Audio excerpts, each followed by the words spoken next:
We will begin by looking at the pieces that are involved in writing, and then we will look at writing as a formula.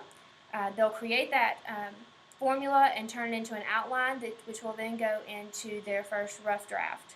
And then we will talk about how I review rough drafts in class, because I don't read every one of them. Okay.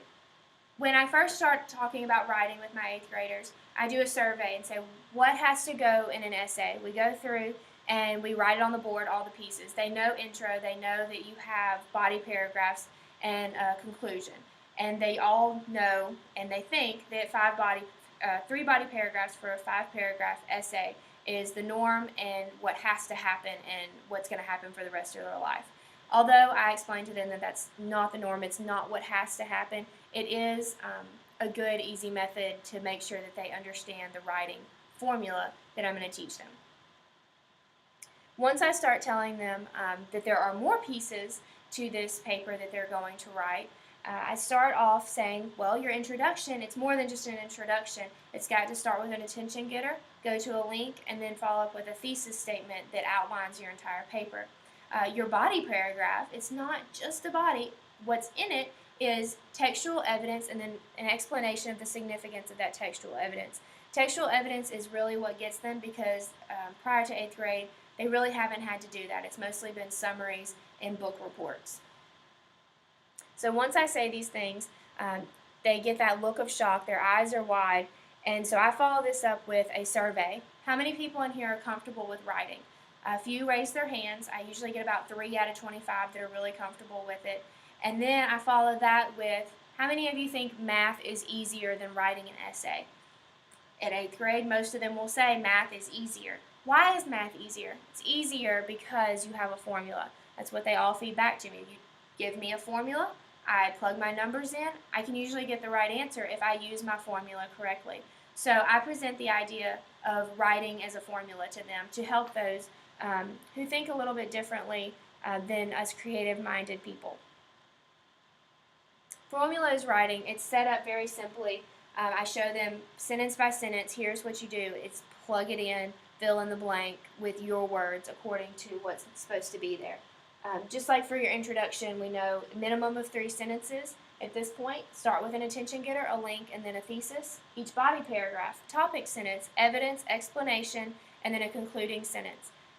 I give them a worksheet that looks like this. It's basically just fill in the blank, just like I had up there a moment ago. It tells them the topic sentence. It gives them an idea in parentheses of what a topic sentence should be, what should be in that topic sentence. They fill in the blank. Once they've gotten this filled out, they can go back, take away the prompts, and they've got their essay. It's all perfectly flowed out in the right order, and it's you can understand it, and it's got all of the pieces, because writing in this way as a formula is can be compared to a puzzle. They've got to have every piece. If you get to the end of the essay and you're missing a piece, you're missing that crucial thesis statement or a topic sentence for each paragraph, then something's always off. So if they've got all of their pieces put together, they can have a successful essay. After we have gone through the formula and they've created an outline, outlining mostly to determine their thesis statement, their topics that are in the thesis statement, their textual evidence, and then how they are going to show the significance of that textual evidence, we then begin drafting the paper. Before they start drafting, I give them my spill. I tell them that drafting is drafting for a reason. It does not come out perfect with a bow on it. I tend to show them my writing process when I want to come up with a thesis statement. I struggle with it at the board for a few moments, not acting, and just off the top of my head, it takes me a while to get to a thesis statement. So they get to see the thinking process and understand that no one expects their ideas to come out perfectly on paper the first time. So we've got to really work with it, and we've got to work with our partners and reread and figure out what we need to do. Many of them want to start with their attention getter because, as the worksheet shows, it's at the very top of the page. So many times I'm going to find those students who stuck on the attention getter, and I have to go to them and tell them, we can do that later. It's okay. Have your thesis statement that outlines your paper. Let's get the bulk of that paper done. Once you know what you're writing, then we can go back and decide how you're going to hook your reader into reading your paper. Once we've got our drafting done, we've got a draft, I set a due date. Usually not until the next day will we have a revision day. That way I can make sure that everybody does indeed come with a rough draft to work with. Key to revision day is that the teacher does not read the rough drafts. Okay.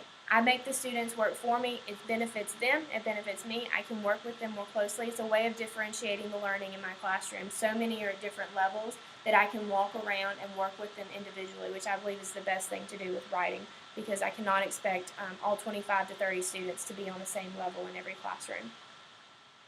They were given a rubric before when the assignment was initially given. I turned that rubric into a worksheet.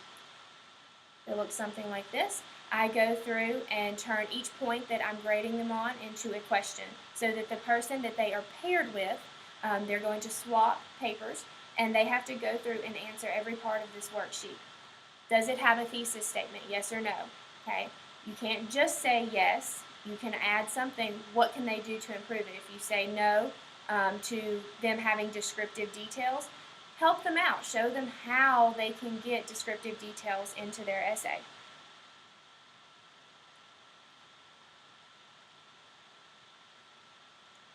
So on revision day, I put them in groups. I explain to them the purpose of this assignment. It's helping them. It's helping me. And by doing this, they are going to essentially end up teaching one another. And the best way to learn, we all know, is to actually teach. The more I grade papers and the more I work with them, the better my own writing becomes, because I see the process more and more. So once they've worked together and they've conferenced, they turn in that worksheet, and they have to have revised someone's paper and have their own revised to get their participation for the day. In order to make this successful, you have to create the right environment. First and foremost, you have to know that a writing and revising classroom, especially with this age, is not going to be quiet. Some finish reading early, some are still reading, but you end up with people, after about 5 to 10 minutes of class, they've finished reading the essays and they're talking. And that's perfect. That's exactly what they're supposed to do. And then they start moving around the class because they're going to have somebody else read it. It looks like chaos from the outside, but once you start listening, it's wonderful. The other key to this is that the teacher does not get to sit down. I've realized that as soon as I sit down, the questions stop. If I walk around, they'll ask me questions that they wouldn't have thought to ask me.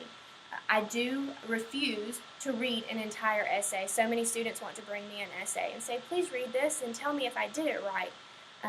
I will read part of their essay if they will ask me a specific question. I might read through the entire thing quickly if they have a specific question for me to look to answer for them. The benefits of this method are that students are learning by viewing others' work. So maybe you have a weaker writer who gets to view the work of a stronger writer, and they see that example that's been set for them. It's reinforcing the knowledge that I've been working with them on by teaching other students. It's taking them back to the rubric. So many times a rubric will have several elements and they forget one. So this takes them back. So maybe they forgot MLA. It's simple, but they've written their paper, they forgot their MLA style, and by doing this, it reminds them they don't want to lose points for that. It's back to the rubric, go back, add the MLA. So somebody's graded it before it makes it back to me as the teacher.